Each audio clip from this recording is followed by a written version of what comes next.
నమస్తే, welcome to 9 TV Telangana news. తర్పల్లి మండల కేంద్రంలోని ప్రజా పరిషత్ కార్యాలయంలో శుక్రవారం నాడు నిమ్స్ ఫిజియోథెరపీ వైద్యులచే ఉద్యోగులకు మరియు ఉపాధి కూలీ హామీలకు గ్రామ ప్రజలకు ఫిజియోథెరపీ అవగాహన కల్పించారు. ఈ సందర్భంగా నిమ్స్ హాస్పిటల్ వైద్యులు రమేష్ మాట్లాడుతూ, మామూలుగా అందరూ ల్యాప్టాప్లు వారిపై పెట్టుకుని వాడకం చేస్తారు.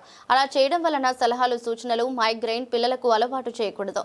పుట్టిన పిల్లలు ఫిజియోథెరపీ చేస్తామని అన్నారు. అదేవిధంగా ప్రతిరోజు చిన్న చిట్కాలను పాటించి ఇంట్లోని చిన్న తరహా నొప్పులను తగ్గించుకోవచ్చన్నారు. కార్యక్రమంలో గ్రామ సర్పంచ్ ఎలిమెల శ్రీనివాస్, ఆర్మూర్ చిన్న బాలరాజ్, ఎంపీడీఓ లక్ష్మారెడ్డి, రాజేష్, తహసీల్దార్ శాంత పాల్గొన్నారు.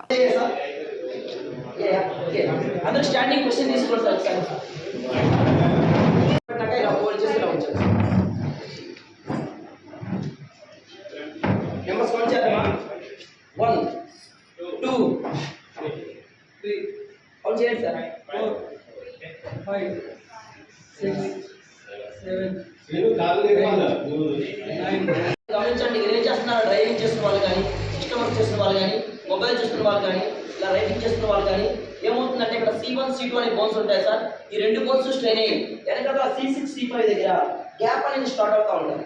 స్టార్టింగ్ డేస్లో ఉన్నప్పుడే మనం చిన్న చిన్న ఎక్సర్సైజ్ చేసుకొని రికవరీ చేసుకుంటే ఎటువంటి ప్రాబ్లం లేదు సార్. కానీ మనం ఏంటంటే అది చిన్న చిన్న పెయిన్సే కదని ట్యాబ్లెట్ వాడి పెయిన్నే పడుకోబెడుతున్నాం.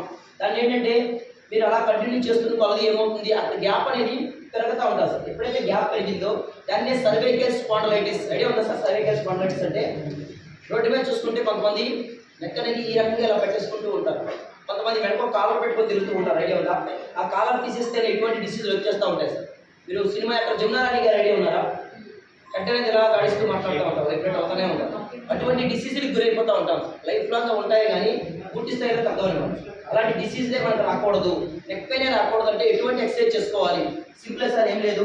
సేమ్ టేబుల్ తీసుకోండి, సేమ్ కూర్చోండి సార్. నేను కొంచెం పెద్ద టేబుల్ మీద చేస్తున్నాను, మీకు కనిపిస్తుందండి పెద్ద టేబుల్ చేస్తే. ఇలా చేసుకొని చూడండి సార్, మీ రెండు హ్యాండ్స్ అనేది ఇలా పెట్టేసుకోండి. ఇలా పెట్టేసుకొని ఏం చేయాలంటే ఓన్లీ మీ షోల్డర్సే పైకి లేపుతూ ఉండాలి సార్. ఓన్లీ షోల్డర్సే పైకి లేపుతూ ఉండాలి.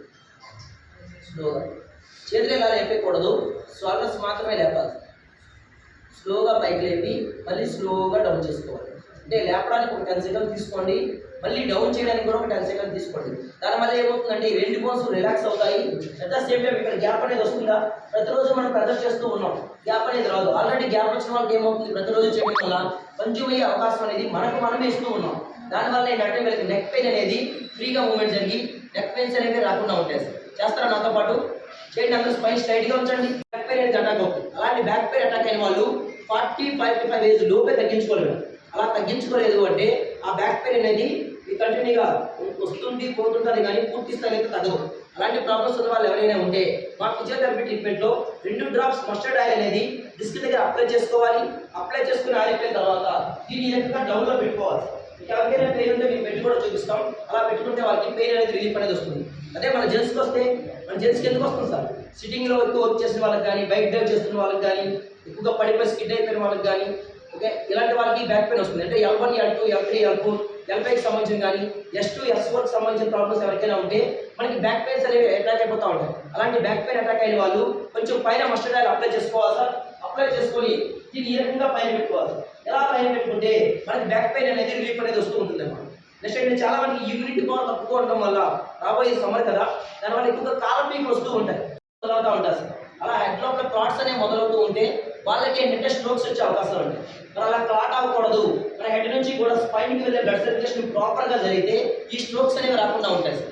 అలానే చాలా మంది ఫీల్డ్లో వర్క్ చేస్తున్న వాళ్ళకి స్పైన్కి సంబంధించిన పెయిన్స్ వస్తూ ఉంటాయి, వెన్ను నొప్పులు వస్తూ ఉంటాయి. అలానే చాలా మంది ఎక్కువగా జర్నీస్ చేసేటప్పుడు ఈ పక్కనే దగ్గర బాగా పెయిన్ వస్తూ ఉంటుంది. ఈ మజిల్ మాత్రమే పెయిన్ వస్తూ ఉంటుంది.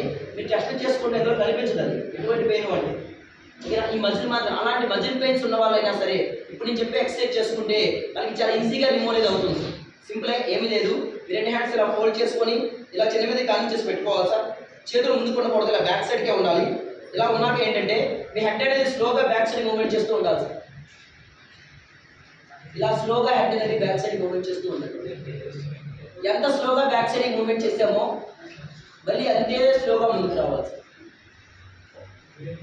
ఈ ఎక్సర్సైజ్ చేయడం వల్ల ఏమవుతుంది అంటే మీ హెడ్ దగ్గర నుంచి స్పైన్కి వెళ్ళి బ్లడ్ సర్క్యులేషన్ ప్రాపర్గా జరిగి ఎందుకంటే స్ట్రోక్స్ రావు, పెయిన్స్ అనేవి రావు, స్పైన్కి సంబంధించిన పెయిన్స్ రావు, ఈ పక్కటెముకల ప్రాబ్లమ్స్ అనేవి రావు, పెయిన్స్ అనేవి రాకుండా ఉంటాయి.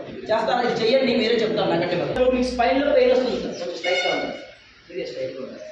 ఓకే, స్పైన్లో పెయిన్ వస్తుందా? వెన్నుపూసలో పెయిన్ వస్తుంది. ఎక్సర్సైజ్ చేసేటప్పుడు మాత్రమే వస్తుంది. తర్వాత చాలా ఫ్రీగా ఉంటుంది, అంటే వెయిట్ లాస్ అయ్యమ్మా అనిపిస్తుంది ఒకసారిగా.